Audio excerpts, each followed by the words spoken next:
Кто такие могулы и кто такие огызы, строго по оригиналу, Жамиг ат-Таварих. У всех степных тюрков один праотец, Абулджахан, он же Яфес, сын пророка Ноя. Через несколько поколений рождается Огыз, сын Карахана. Он принимает единобожие, монотеизм. Поддержавшие его родственники образуют Агузский улыс. Огыз делит своих 6 сыновей на правое и левое крыло и перечисляет 24 племени.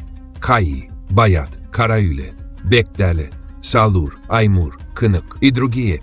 Их союзники – Уйгыр, Канлы, Кыпшак, Карлук, Калаш, Агашере. Все это и есть классические огызы. Но часть родни не приняла власть огыза и ушла на восток. Летопись говорит, несогласные стали основой нынешних могулов. Позже, в результате их войны с другими тюркскими племенами, они были почти истреблены. Выжили 2 мужчин – Нукуз и Киян. Они укрылись в ущелье Ергене-Конг. Там они размножились в течение 400 лет. Нынешние могулы – потомки этих 2. К ним относятся Кият, Конрад, Ранкай, Коралас и другие. Это могулы Дурликкен. Слово «могул» происходит от древнетюркского выражения «мунгул» – «печальный сын», «скромный», «простодушный». Дальше хроника выводит легендарную Алан-Куа из рода Коралас. После смерти мужа Дубун-Баян она чудесно рождает 3 сыновей от света небес. Их потомков называют Нирун, рожденный из чистого чрева. Внутри Нирууна выделяется левое крыло Харуун. Роды, тоже носящие имя Кият. Здесь расположен клан Кият-Быржигин.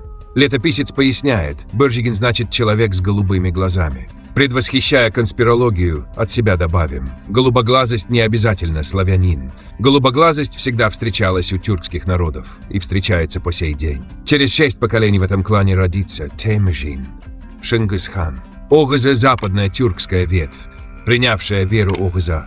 Их 24 племени и союзные роды заложили основу Агузского массива, из которого позже выросли сельджукские и другие агузские государства. Могулы – восточные родственники, отказавшиеся следовать Огызу, потомки Нукузи-Хиян. Древний слой Дурликкен, династический слой Нирун. Вершина – империя Шингисхана. И Огызы, и могулы – тюрки. Потомки одного праотца Абулджахана. Их языки – это восточные и западные диалекты тюркского.